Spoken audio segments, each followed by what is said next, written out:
This is C-SPAN's Lectures in History podcast. This week, Age and the American Revolution. We visit the classroom of James Madison University professor Rebecca Brannon.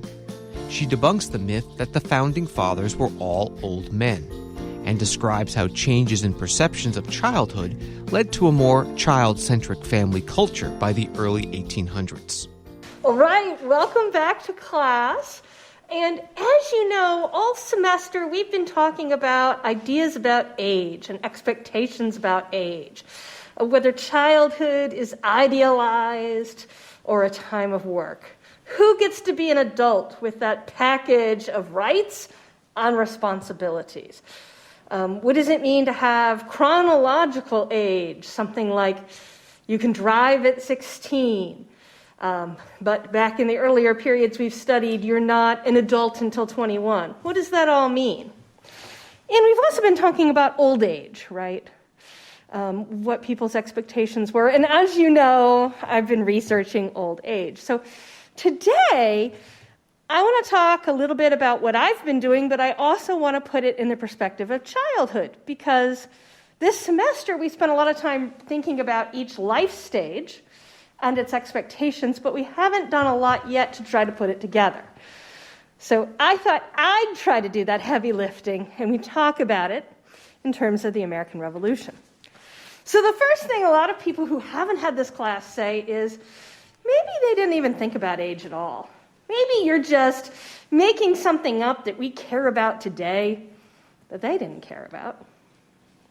Well, that's not true. You can read their diaries, and they talk about achieving certain ages, expecting, for instance, achy bones and thinning hair as they get older. Not only do they think about age, they think about generations too. So I chose this quote. It's John Adams, and he's essentially saying, I have to study politics and war. I have to be a leader in the American Revolution itself so that my sons can study mathematics and philosophy. And by that we might understand useful arts.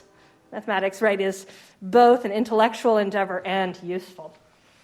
They should study these. They should study geography, natural history, navigation, in order to give their children, in other words, John Adams' grandchildren, the chance to study painting, poetry, music, architecture, right? And so he's thinking generationally both about his own family, but it's also a metaphor for the United States in general, right? I have to make war so my sons can study industrial pursuits to build the nation and its wealth and status and safety so that their children can enjoy the delights of liberal learning and self-actualization. It's a beautiful metaphor, I think, for the American Revolution's hopes for the future. And it's also, right, explicitly generational. So are we the first people to think in generations, or were the baby boomers who said, we're a special generation, never trust anyone over 30? They weren't the first to think about generations either. Early Americans, people living at the time of the American Revolution, absolutely cared about age, right? And we've been through a recent presidential cycle, and there was a lot of conversation. How old is too old? Remember that? How old is too old? And I chose this quote from Vox, right? The septuagenarians, 70-plus people. If they're not geezers, they're geezer-adjacent. Should we be worried? Were you worried? As younger people, did you feel like there was an issue of what you expected of political leaders in terms of age range and representation? I guess, like now, everybody expects like younger candidates to come into because, you feel like older candidates will have stick with the older views and, the country is always changing. And, sometimes older people might not be up for change, so they may want to keep some of the same policies or views. So I wouldn't say worried, but I feel like they just wouldn't have agreed, per se, with their views because they might not be want change or whatever. But that's not always true. Sometimes people of older age, are willing to change as well. And there's actually a famous piece of literature that's written in the early 19th century, Rip Van Winkle. And you've probably heard it as a Halloween story, but if you read the fiction, it's about a man who was young enough at the time of the American Revolution and fell into a deep, unnatural, magical sleep and wakes up 35 years later in complete confusion about the world he finds himself in because it's out of step with all of his expectations. And it's a story about how fast the world changed. And it gets at many of the things Amaya's saying, right? So we had this whole national conversation, and some people said, well, good, vibrant democracies don't have this problem of questioning whether the representation they have is appropriate. And that's what this first tweet on the bottom is about. Then you get the aggrieved in historian response. We make fun of the gerontocracy in other countries, like the late Soviet Union. But look at how old they were. And look at how old, on the eve of our past election, much of our most senior leadership, and I use senior in the sense of authoritative, leadership was in fact quite senior. Of course, a lot of people say 60 is the new 40 and 80 is the new 60. We're living in a time of increasing longevity. But still, there was the question, do they look presidential? Mm. But now I'm going to ask it here. Do they look presidential? What do you think? To me, they honestly kind of like don't, to me personally, don't look, I don't see too much of a difference other than, of course, the style of the hair, and, But other than right. So here we have former President Donald Trump and current President Joe Biden as we're recording this. Here we have Thomas Jefferson. The one on the left is actually the portrait that exists of him at his oldest. The one on the right is the better known one. But this is how Americans think of people like Thomas Jefferson, right? Gravitas, which equals age, and wrinkles. By the way, even Thomas Jefferson was insecure about whether his long life, and he lived into his 80s, whether he'd done enough, achieved enough, been important enough, fulfilled enough goals. He said this in 1800, 5 months before he assumed the presidency of the United States as the third president of the United States. And he says, right, I'm sitting down and I'm taking an accounting of my life, and I don't know if my country is any better because I was alive. So, by the way, if you're ever feeling insecure, so are presidents.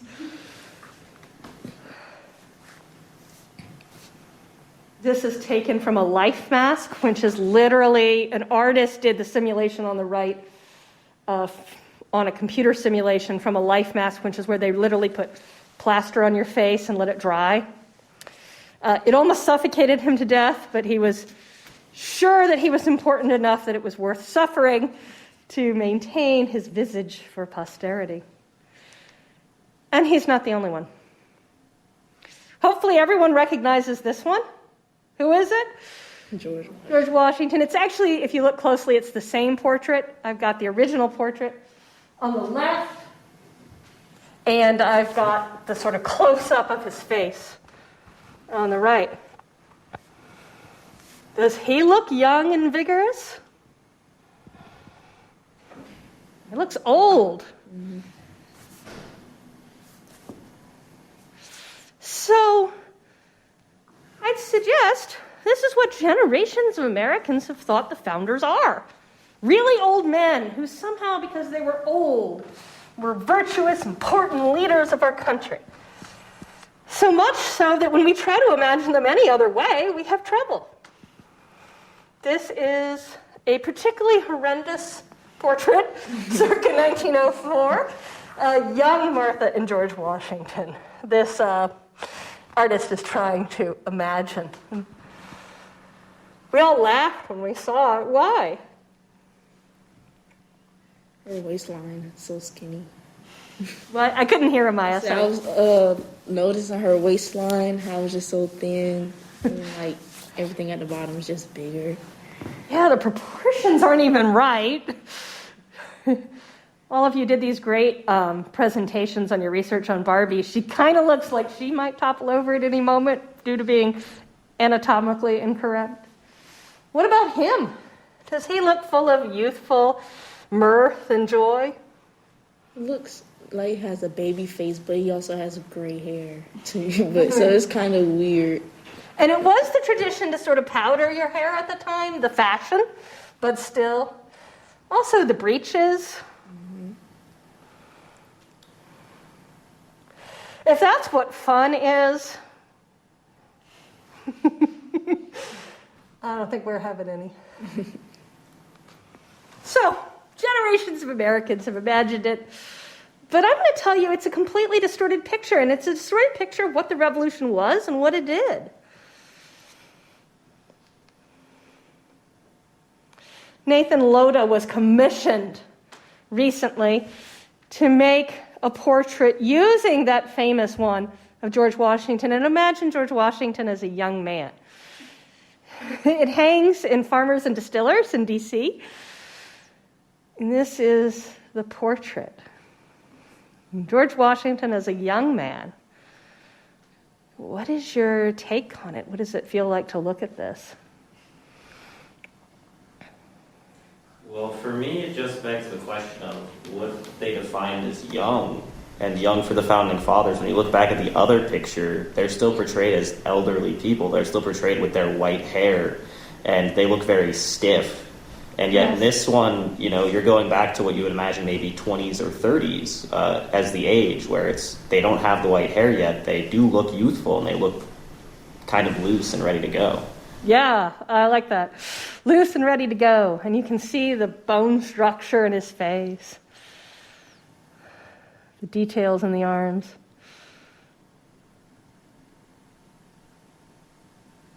No more the powdered hair. Now he's got a man bun. It just brings another, like, perspective of how, because, you know, like Liam said, you know, kind of used to viewing him as one way. If you see him in history books outside of his presidency, you know, when he was a part of the war, you know, you always seen him as this one image. So it kind of, like you said, kind of make you, you know, how do you define age? And, yeah. How do you define age? And also, at what point in your life do you actually have power or take certain kinds of roles in society?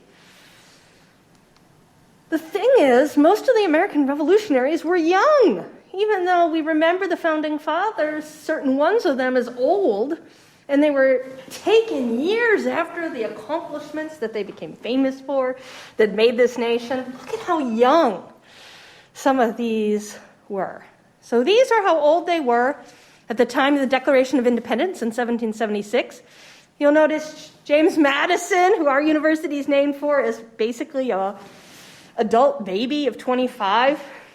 He was especially frustrated at not reaching full adulthood by his society's expectations, because although he's of the legal age of majority, he still lives on his father's plantation under his parents' thumb. He can read whatever he wants, and he's widely read in ideas about government. But let's face it, he's still living with his parents, and he's frustrated because he can't have an independent household. Alexander Hamilton's all of 21. Thomas Jefferson, who becomes famous for writing the Declaration of Independence, is 33 when he pens it. And Betsy Ross's not-so-withered hands make that flag.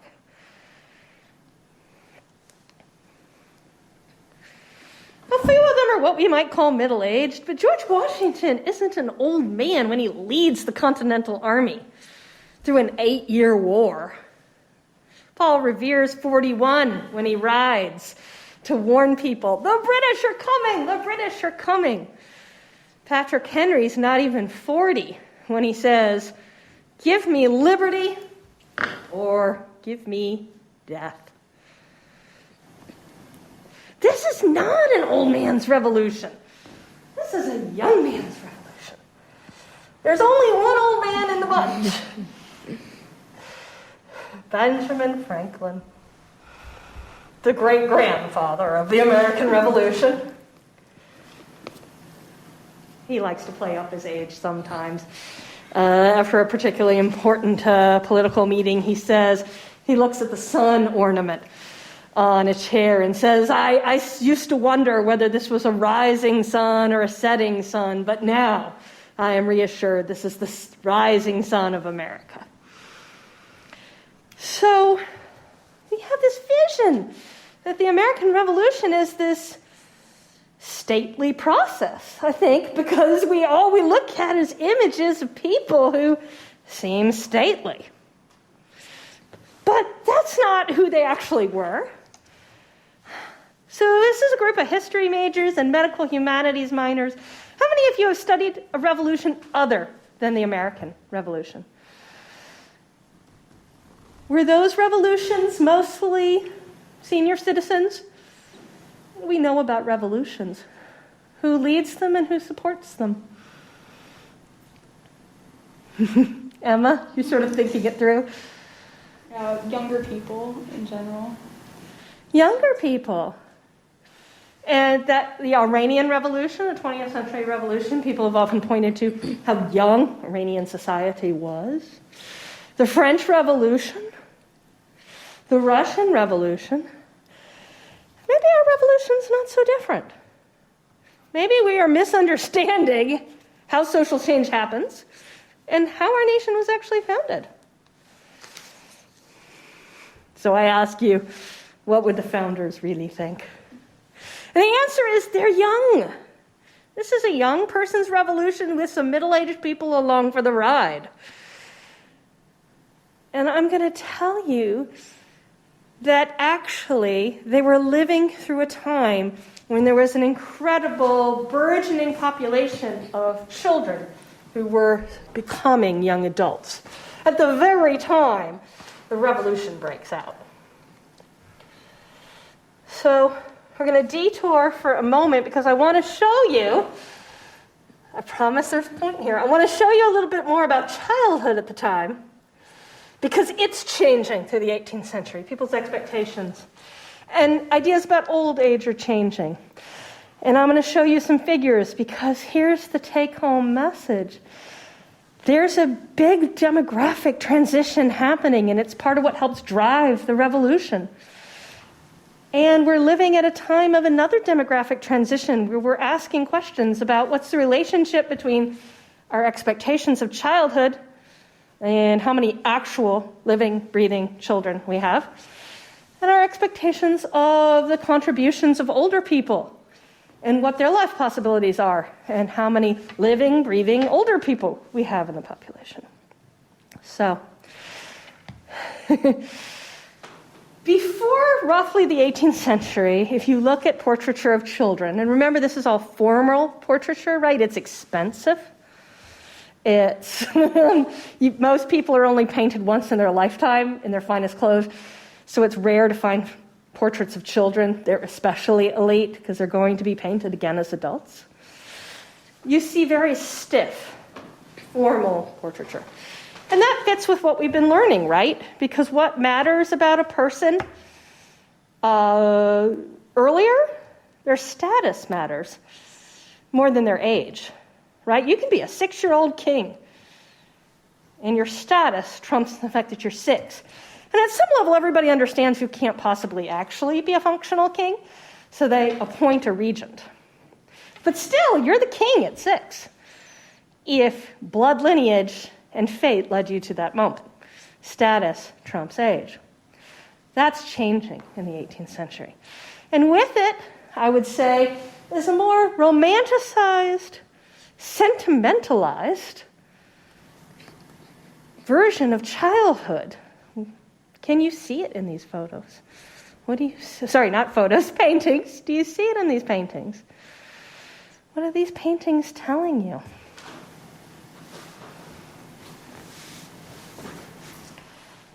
First of all, if you look at the one on the right,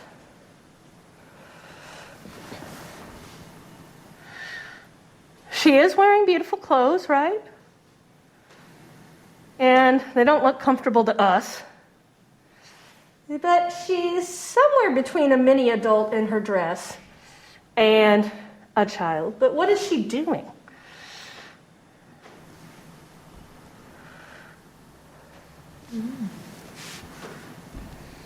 Does she have like a ribbon in her hand? She has like a ribbon. She's playing, right? Yeah, with the bird. We agree she's playing. The bird and the dog, which introduces the idea of pets. I think it's supposed to be an idyllic childhood scene and make her seem more natural. What about the one on the left? After reading The Boys and Girls in America, you should know something about this. Is that a boy or a girl? And on the left, in the blue. Probably a boy. It's probably a boy. Why doesn't a dress tell you it's a girl? Because gender wasn't, like clothing wasn't genderized really. At a young age, your clothing wasn't picked for your age, it was picked for your clothing wasn't picked for your gender, it was picked for your age. Right. Boys and girls wore dresses. And it was a big deal in the life of boys when they were breeched, when they moved into pants. He's not old enough yet. I do know, by the chance, and I helpfully gave you the title, this is Thomas Aston Coffin, a real person, and he was indeed a man.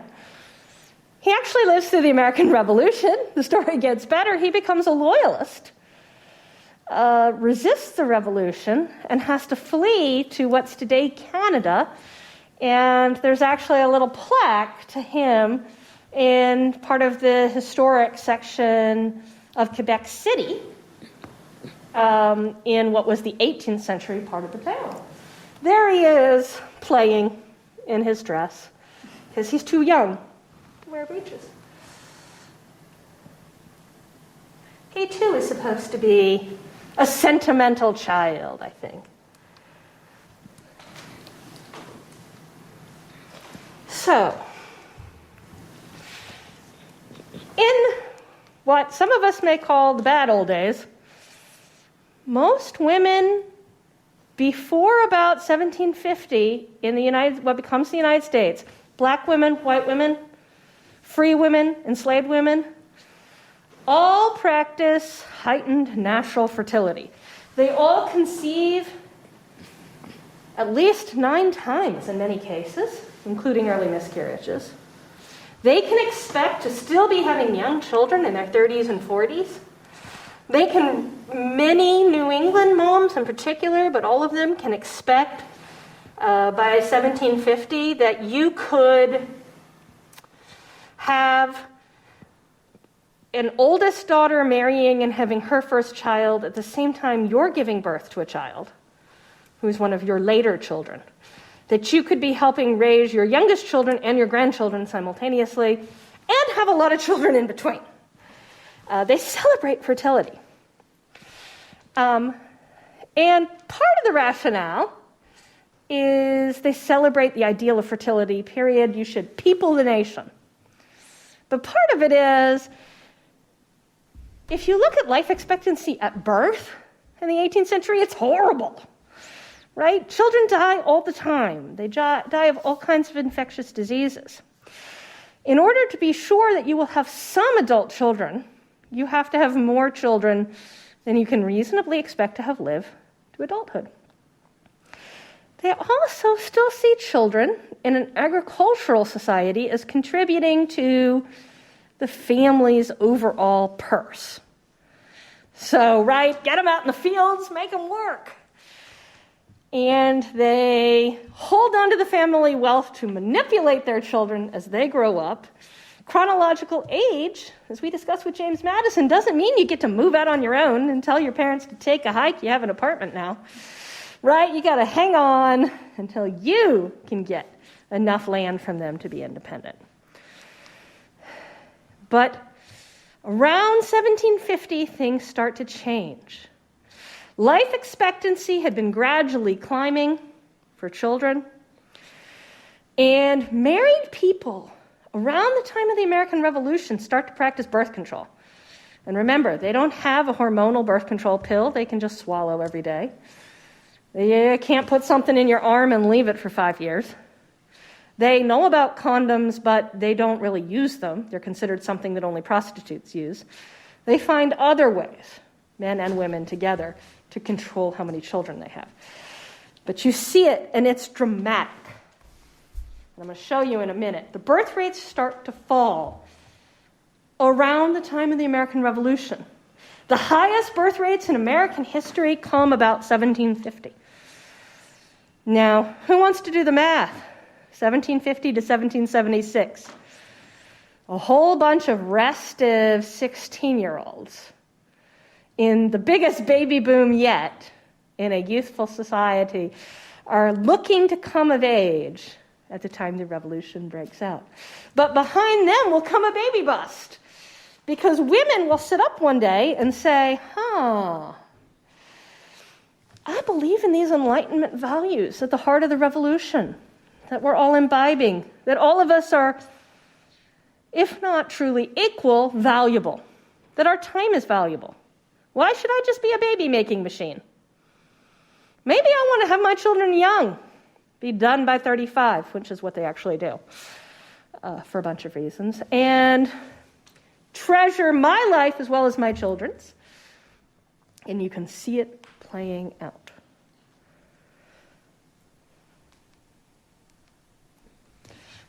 At the same time, they start to not only sentimentalize these children that they have, but as more children survive, and as a huge baby boom gives way to a baby bust, there's a new attitude towards children. Not only are parents increasingly affectionate, they're increasingly permissive. What used to be strongly chastised in their children sometimes just makes them laugh by 1800. They see it as children being children rather than children being disobedient or uninterested in God's message. This is a portrait of the Copley family. And what do you notice? For starters, where are the children? They're kind of in the laps of... Right, so there's this little cherub-looking baby, nice and chubby, right? Chubby and healthy. And then there's this one, also chubby little cheeks. And what's the relationship between these two children and this woman? Like, how are they interacting with each other? showing affection. Yeah, they're showing affection. Kiss, kiss, kiss.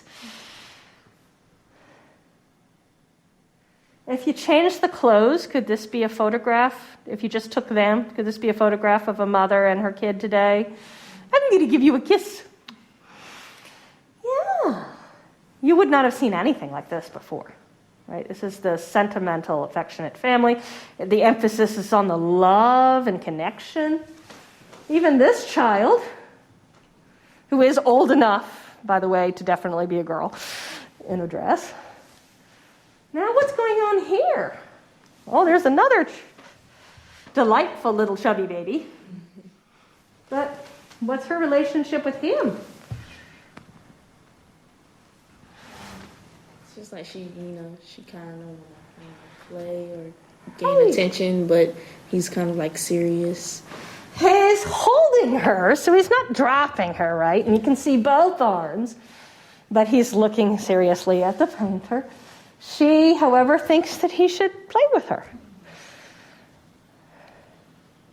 Who do you think he is in relationship to the children? Family relationship. The grandfather. You're absolutely right, and that is who he is. This is the father. He is also the painter. If you ever go to Boston, Copley Square, he is from that family originally. His name is John Singleton Copley. He's a famous painter, and he's also a loyalist in the American Revolution who has to leave and go to Britain. And this is the portrait he paints of his family. And I find it fascinating. The children are literally in the center of the portrait. We talk about the child-centered family, right? And sometimes therapists say, parents, you matter too. Don't let your child run everything. Then they tell you to make sure you give your children enough quality time all the time. Mixed messaging much. This is the child-centered family already at the end of the 18th century. And even though John Singleton Copley ends up as a loyalist and flees to Britain with his family, he is in many ways sympathetic with the same Enlightenment ideals that motivate the revolution. And I think you can see it in this painting, right?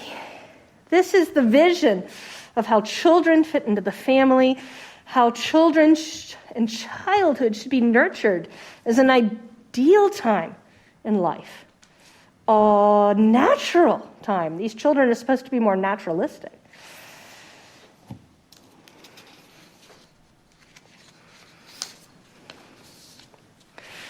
And driving it are new ideologies of what children should be that are very much part of the Enlightenment ideals of the Revolution.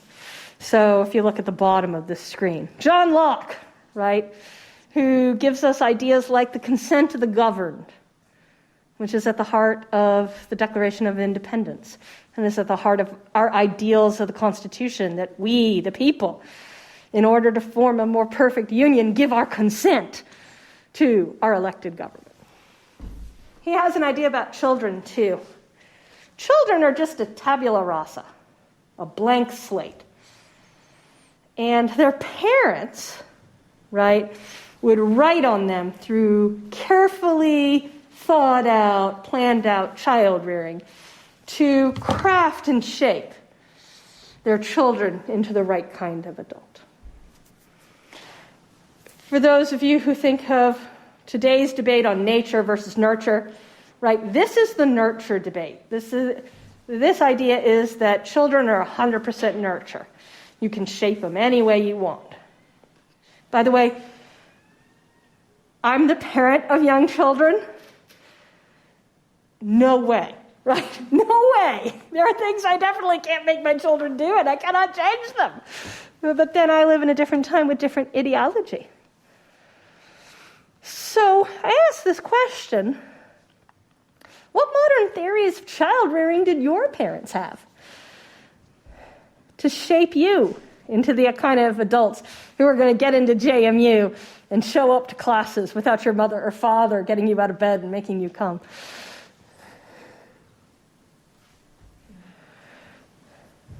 Just general like accountability, like kind of like once I got to high school, saying it's age where I don't have to come in your room and wake you up, or you can now set an alarm clock and not miss the bus. So it's just gradually to kind of like loosen the rope, but not completely let go, to let them know kind of still there, but it's time to be gradually start getting more independent.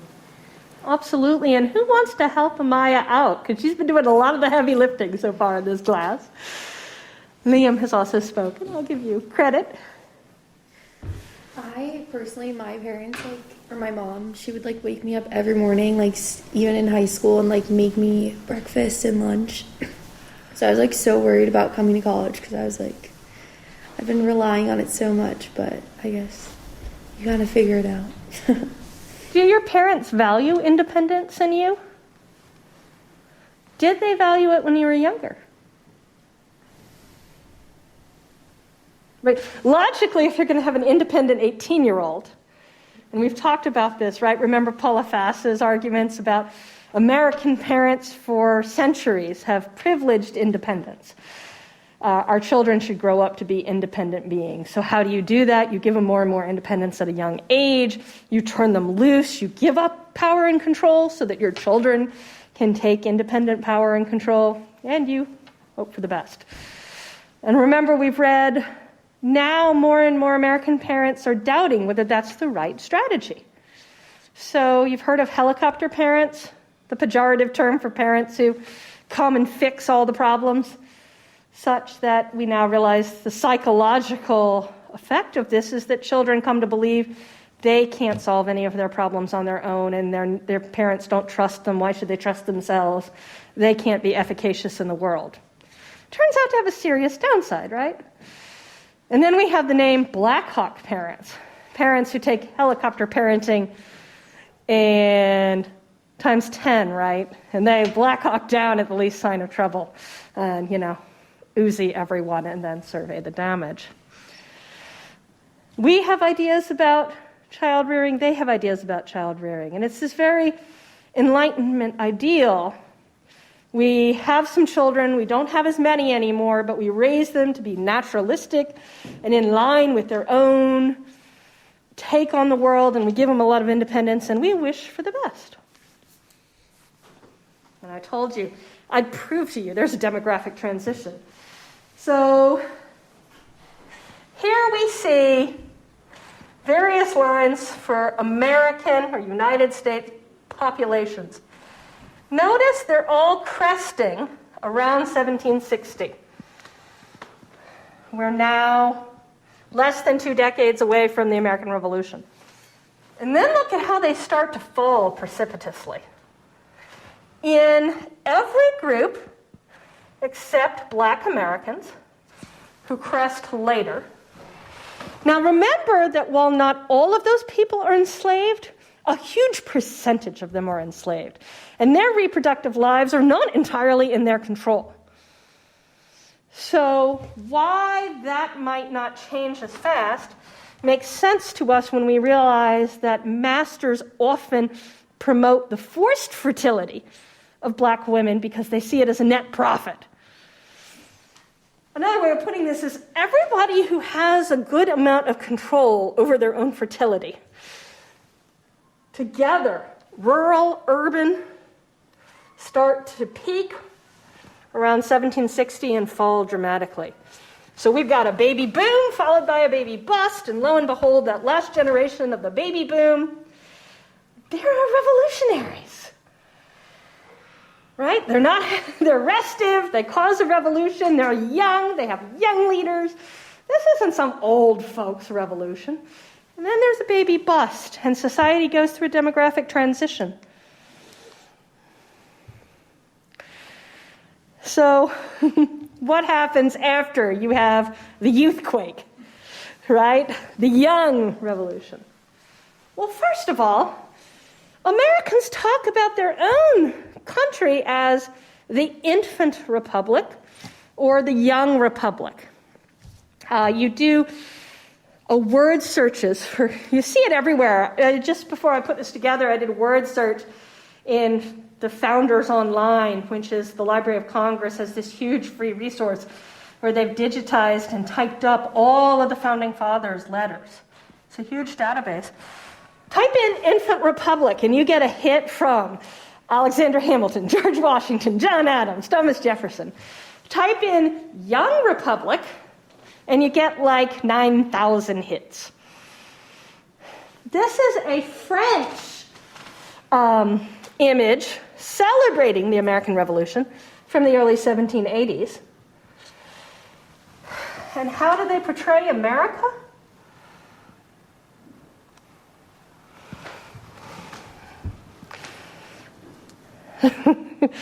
What do you literally see? This is America. And they're taking care of their babies.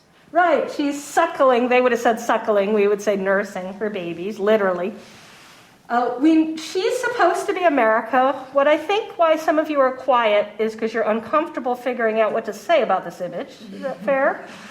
Because she's dressed as a Native American, and they're using a Native American woman to stand, who's very naked, right? Has this little dress over her lower privates and is suckling these infants. As an aside, they're struggling with how do you represent a country, a new infant republic, that comes from lots of people who are English or German. What kind of iconography shows Americanness, and they all adopt Native Americans as an iconography that explains that. But look, suckling infants. I got a weirder one for you.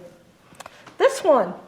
The top is celebrating General Nathanael Greene, who helped win the American Revolution.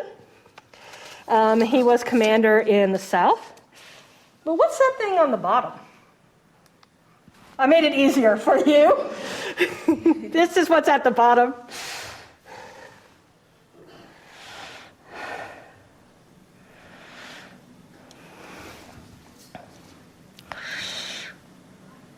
I was going to say, it's the same, at least from what I can see, it's the same image of a young woman suckling her baby. A young woman, possibly Native American, certainly naked, and rather Venus Aphrodite-esque. It's probably modeled on that kind of thing in Europe. And once again, she's suckling infants. And this is the image you see to represent the very youthful new United States again and again. Whereas, this is King George III, 1817. Monarchy often gets depicted as aged. Just as Americans rejected monarchy, right? They reject it as past its time, quite literally. The one to the right is a 19th century image, and it's trying to celebrate the idea that this was an intergenerational revolution, that wizened old seniors fought alongside little boys to bring independence and liberty to the United States. They're playing with all kinds of ideas about generation and the revolution, generation and what this country is. Which brings me to old age. I promised I'd get there. So, what's the other thing that people who haven't taken this class think? There were almost no old people back then. Didn't they all die? Have any of your family members said that to you when you're taking this class? My family members say it to me, and I have a PhD in history. It doesn't really matter. Definitive proof. This shows changing lifespan over time. And you can see, right, that around the time of the revolution, we actually get a peak in life expectancy, sitting in the high 60s, and it's the beginning of industrialization and massive expansion of the United States with dirty canal building that's going to drive it down, and then it'll go back up. Did people live to a ripe old age? Absolutely.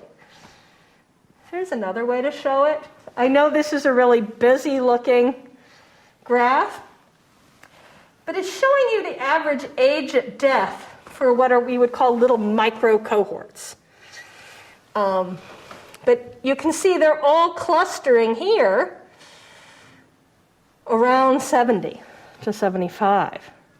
Do you believe me? I'm not trying to pull the wool over your eyes. I'm showing you. If you're curious, what you're actually looking at is a team based out of Israel found a way to create a huge data set and used big data science to analyze it for life expectancy and dates of death. Part of what they're trying to show is not only my point, life expectancy was much longer, much more consistently in this period, and yes, that means we have a lot of older people.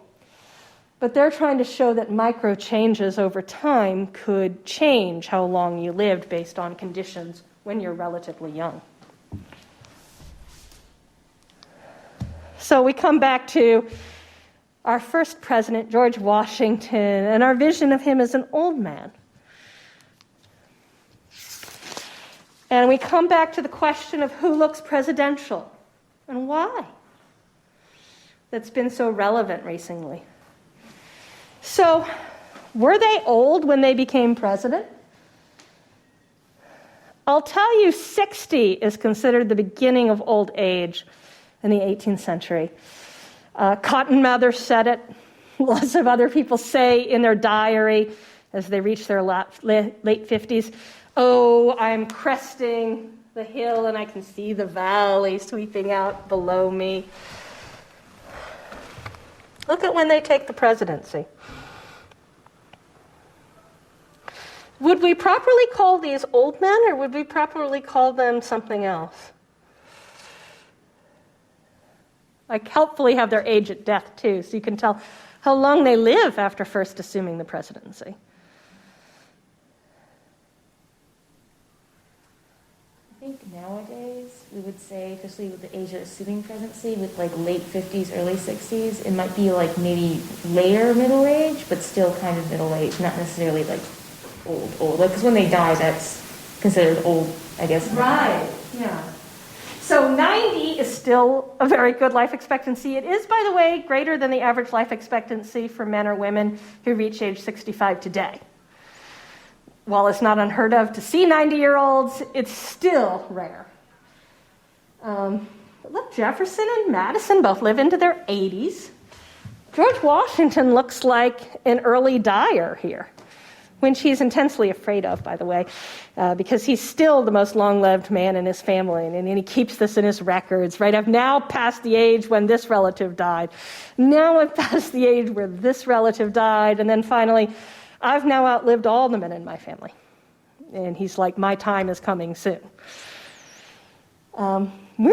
This country did not elect old men as president. It elected people in late middle age. And you can see that consistent pattern. And many of them live not only long enough to serve 2 terms of 4 years, but to comfortably outlive that. Washington's an outlier. He dies 2 years after leaving the presidency. But we're electing people who, and the bet seems to be that they have the wisdom that's often associated with age by late middle age, but they also have some of the youthful vitality. Another thing we're newly aware of here in 2021, the ability of their immune systems to repel infectious disease, which is a constant problem in the 18th century. George Washington reassured people because he'd outlived almost every infectious disease that was common by the time he took the presidency. Andrew Jackson, who's seen as the wave of youth, is actually not that young. And this pattern continues until the 9th president, William Henry Harrison, who takes the presidency at 68 years old. And if you ever need a trivia fact, he gets cold giving an address, celebrating. It turns into pneumonia, and then he dies. And after that, early Americans stop electing presidents that old and go back to their pattern of choosing and elevating people largely in the second half of their 50s. So it's been interesting this election season when people would say, with this implicit idea of the founders as old men, I think, right, in their photographs. Oh, we've always had aged, wisdom-driven leadership. Well, no. Our founding fathers actually didn't choose that, and the voters didn't choose that. When Harrison ran, his age was a campaign issue. As one of his opponents said, if you give him some hard cider and give him a pension, right, he'll stop running for president and go away.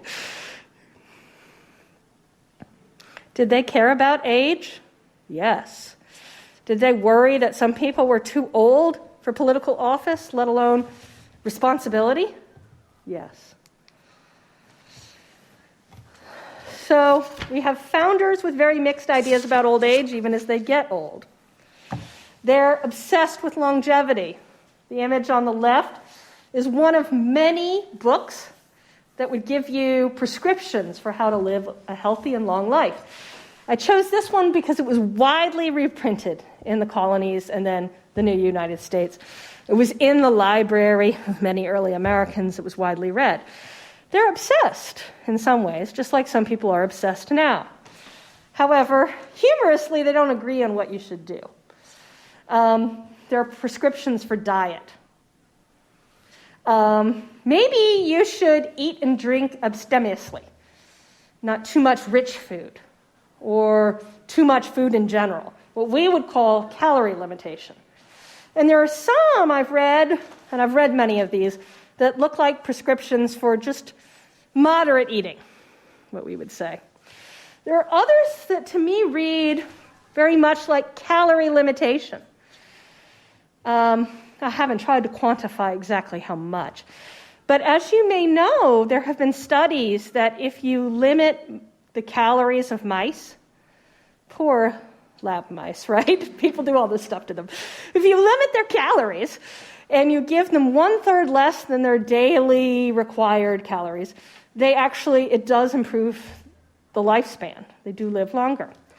And there are now some people who are trying this, self-experimenting on themselves as humans, reasoning that if it works on mice, it might work on them, and they're deliberately eating 1/3 less than your daily required calories.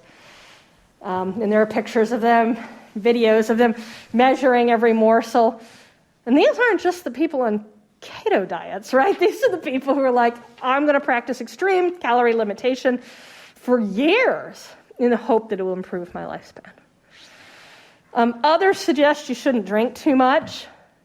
A lot of people read this in the 18th century. A lot fewer actually do it, right? They just keep drinking and they complain.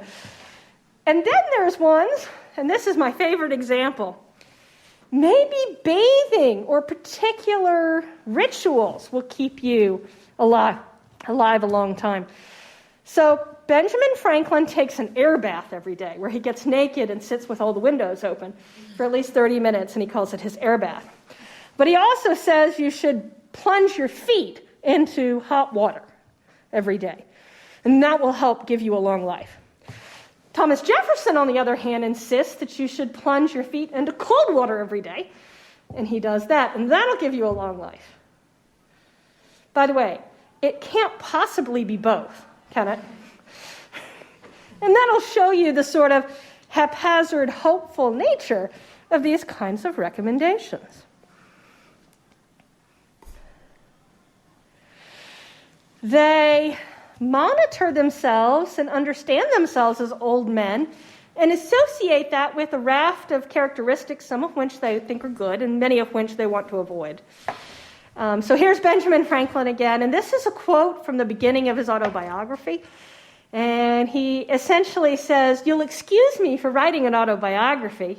To be fair, he's being a little tongue-in-cheek, right? A lot of people actually want to read his autobiography. He's an incredible celebrity. But he says, I'm just writing this to indulge the inclination that's so natural in old men to be talking of themselves. Right? There's an idea about old men widely shared by his culture so much he can laugh about it and rip off it. Say, and that's why I'm writing this autobiography. So, what could be if you live a long life, what kind of satisfactions might be there for you? Because Benjamin Franklin says old men like to talk about themselves, but nobody else wants to listen is kind of the implicit understanding here, right? This is George Mason. Got another Virginia University named for him, but of course we're pro James Madison here, right? At my time of life, my only satisfaction and pleasure is in my children, and all my views are centered in their happiness. His children are adults at the time he writes this. So live through your children. Some children are happier to be lived through than others. This could mean anything from be happy to keep hearing about your children. And one of my absolute favorite quotes I found in the archive is from a woman who writes her adult son. And what she's upset is that her adult son hasn't been writing to her very often and has been writing very short business-like letters. And she says, essentially, include me in your life. Hearing about your life and my grandchildren is what makes me feel connected, is what makes me feel part of your life, gives me pleasure. And then she says, people do not lose their curiosity with age. By curiosity, I think she really means their quest for human connection. And she says, essentially, to her adult son, I don't think, by the way, she's trying to be controlling. She's trying to say, don't shut me out. I think George Mason means some of the same things, because in many letters he talks about making sure there's money for his adult children and for their children's needs.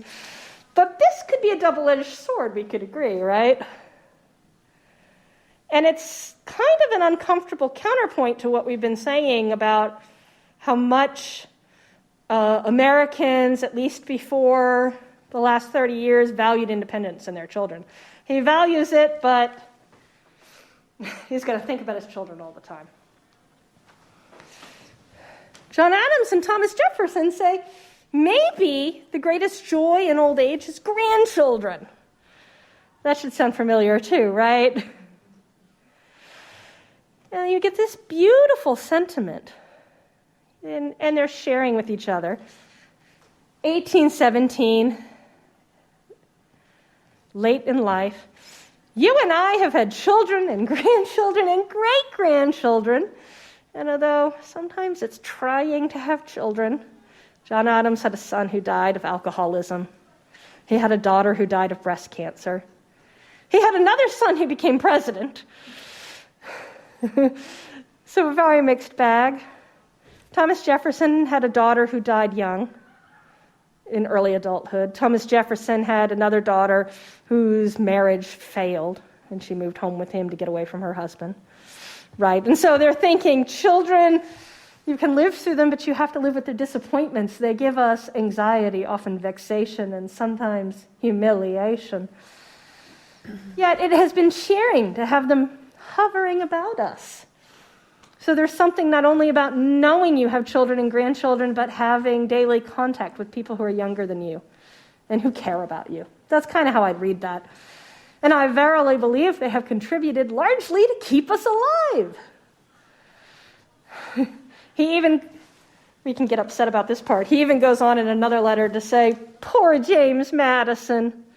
We have grandchildren, but he doesn't. So sad. He doesn't have this wonderful thing keeping us alive and lively.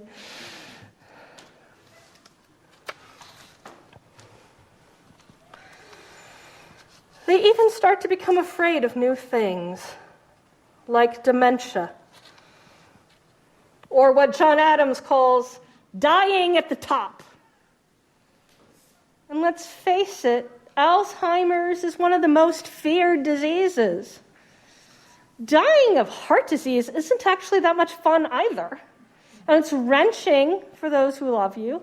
Dying of cancer is wrenching for just about everybody. And cancer, we fear it too. But Alzheimer's has a hold on our imagination. And it turns out it had it on them too.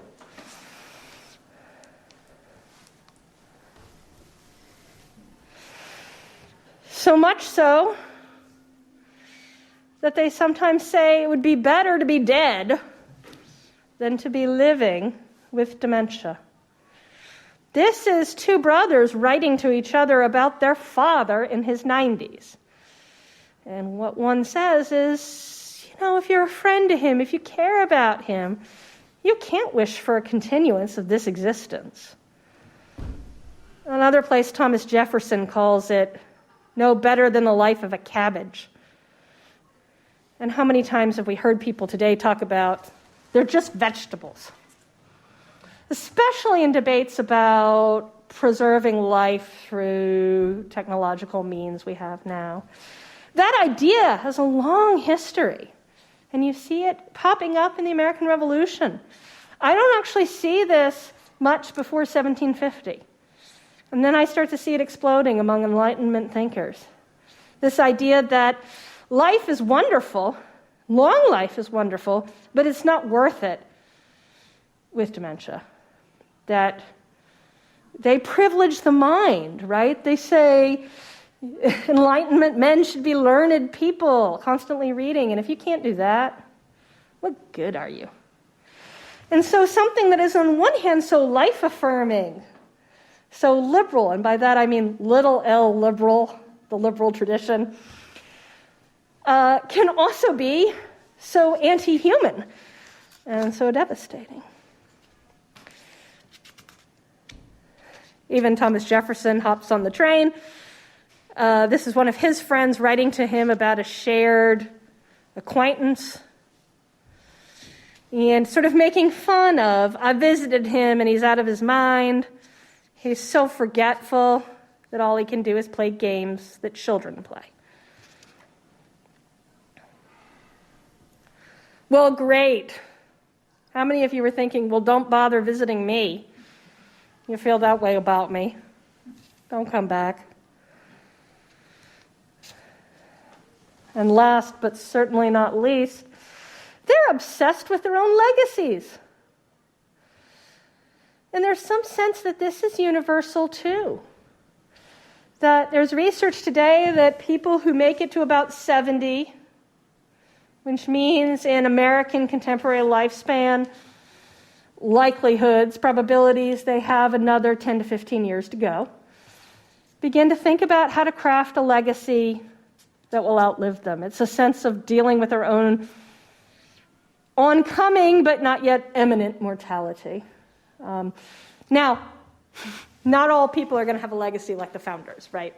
Some are concerned with, and some of you may have grandparents in this stage, how do I tell my family stories and share my values with my children and grandchildren, especially my grandchildren who I didn't raise, and pass on those family stories and make sure my values are passed on to my grandchildren about what matters in life now that I've lived a long life. That's another kind of legacy project. The founders, of course, many of them, they don't become famous entirely by accident. Yes, they've done amazing things, but they make sure everyone knows about it. I chose this because it kind of jokes about it, right? There's Franklin in Washington. And Franklin's congratulating Washington. Isn't it awesome? The Capitol's always going to be named after you. You're going to be famous forever. And what does Washington say?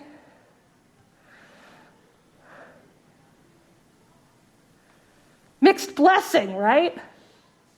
To be honest, in the future, I'd rather people say, nothing gets done in Franklin. But I'll tell you, George Washington was actually obsessed with his legacy. He wanted to make sure he controlled where he was buried so people wouldn't forget him. It didn't work out the way he thought, so he's buried at Mount Vernon to this day. But he wanted to be buried in the Capitol building, underneath the rotunda.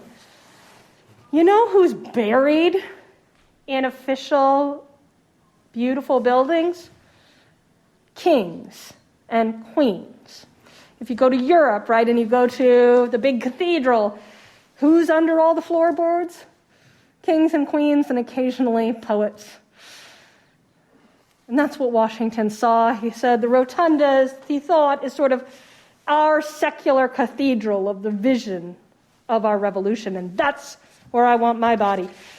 Problem is, he can't say that out loud because it seems presumptuous and overly self-promoting, and because he can't say it aloud, it ends up not happening. But it's not for lack of trying. So I've suggested the American Revolution happens at a time of deep demographic transition, that it's a young revolution, not an old revolution, and that we've misunderstood it because our pictures of the founders that have sort of sunk deep into our psyches are of old people, old men. And that they lived at a time when there was a burst of young people trying to establish themselves and prove themselves, and smaller generations came behind them. When there are fewer babies being born, it doesn't take a genius to figure out that older people are a relatively higher percentage of the population when there's a sudden baby bust, right? And part of, I think, the denigration of the experiences of the elderly that happens is because suddenly there's more of them relative to the population. And eventually, demographic transitions work themselves out in the sense that people get used to these expectations. Except, as you know, we're living through another demographic transition moment. Not just in the United States, although we're definitely living through one in the United States, but in the world. So I'm a historian. I know the past. I don't know the future. But this is suggestive. Not only has our population fallen since the 50s, but it continues to fall.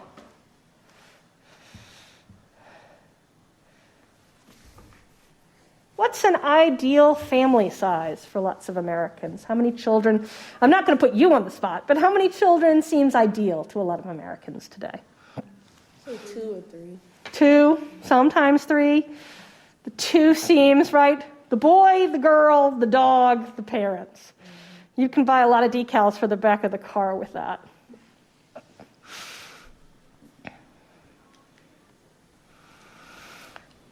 Fertility has started falling faster in the United States since the Great Recession. That's what this is showing us.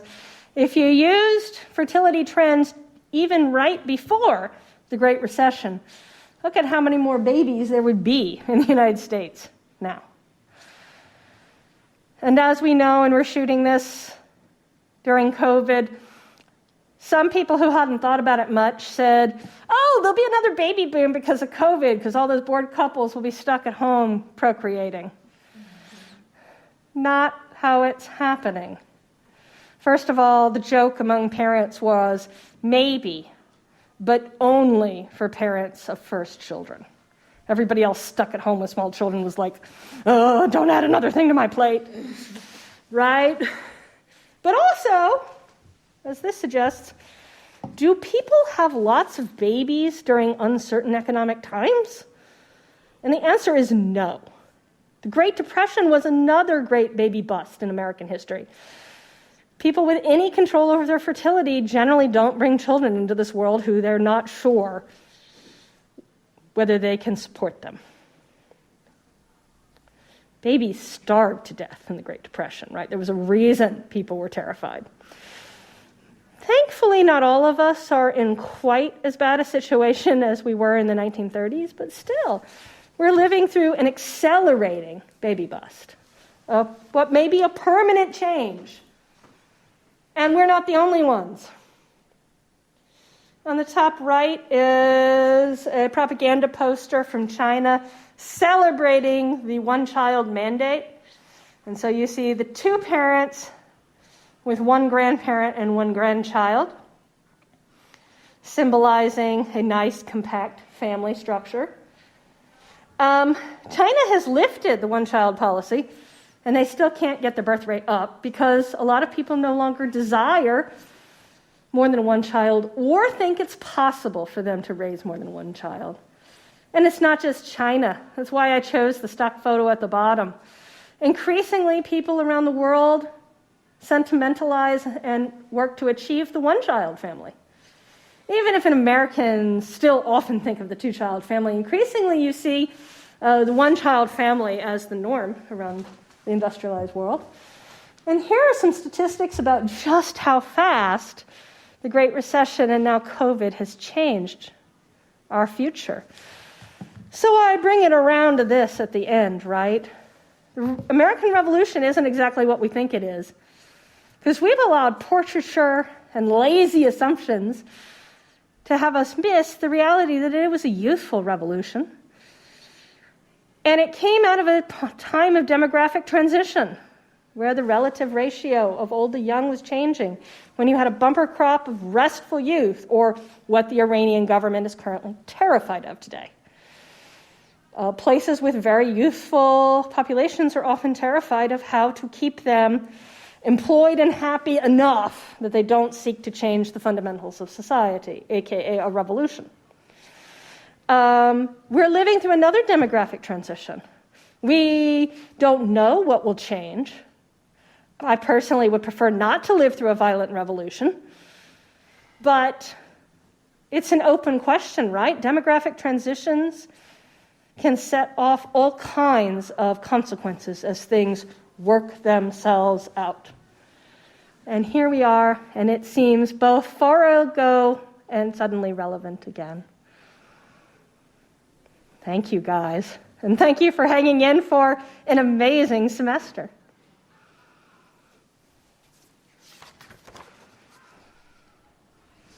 So that's where I was going to end. But I can take questions from my intrepid students who've made it through this semester.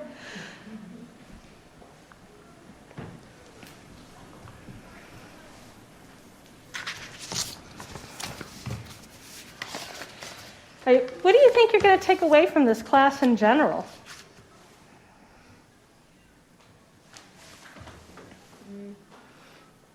Just think about how age is, can be defined as many things, depending on like the time period or just how it has evolved. Because kind of like present day, like especially kind of generalized. Age was always the same thing. Well, of course, we didn't live through that time, or we're not educated about how age was actually different from what it is today, and then sometimes it's like the complete opposite of what it is today. So yeah, found that most interesting. How many of you aren't going to look at the toy aisle again the same way after hearing each other's research presentations?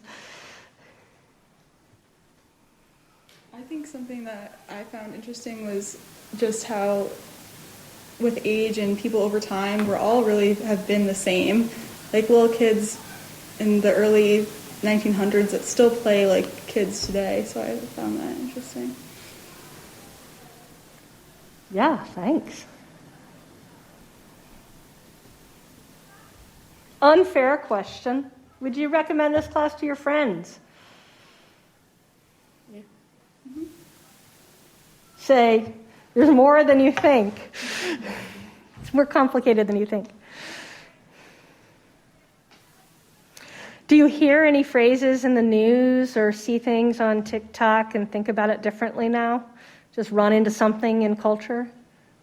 Any examples, Christina? I guess just the way that people think about generations now. I think people think there's it's like a new thing that there's so much division between generations and that we'll never agree on anything. But it's interesting just hearing this presentation and what we've learned throughout all of the classes that there have always been differences between generations. And I was thinking at the beginning of this, at the turn of from the 1800s to the 1900s, there was so much change going on that a lot of the stress was going on to generations in the future. And I feel like even now today, there's change happens so quickly. So it makes sense to me that why there's so much stress and anxiety around what are we going to do as generations go on. In fact, I saw an article in the paper just this week, I think in the Atlantic, but I'm not sure. Millennials, why aren't they growing up? It's economic, not a new stage of life. And we come back to some of Amaya's points about, what your expectations are of your political leadership. I don't know about you, but I've got student loans. Some of you are nodding, you do too. It's so hard to explain student loans to somebody who didn't have student loans that shaped their adult life, what that is, right? There's an example of a generational misunderstanding that's in politics today that I often think about.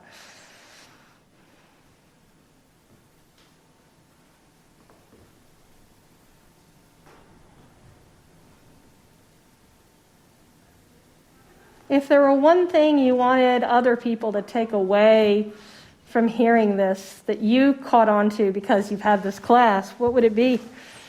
What should they know about age in America generally?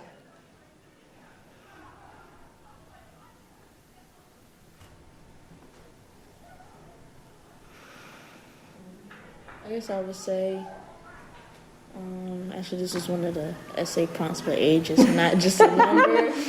Age is not just, age is, I don't think it's, it's just a number, it's more than that, especially how, age can be put in different type of categories or just, just different everything. So, age, I feel like it's just, of course, a number because we feel like that's how we organize ourselves. But outside of that, just having that number or label, is much more than that. Thank you. And thank you guys for everything. We have reached the end of our class period and the end of our classes. Big clapping for you guys. Lectures in History is a weekly podcast taking you to the classrooms of some of the country's leading universities. Thanks for listening. You might also be interested in our newest C-SPAN podcast, Book Notes Plus. Brian Lamb has wide-ranging conversations with authors and historians. The 30-minute podcast is available every Tuesday. Find it and follow wherever you get your podcasts.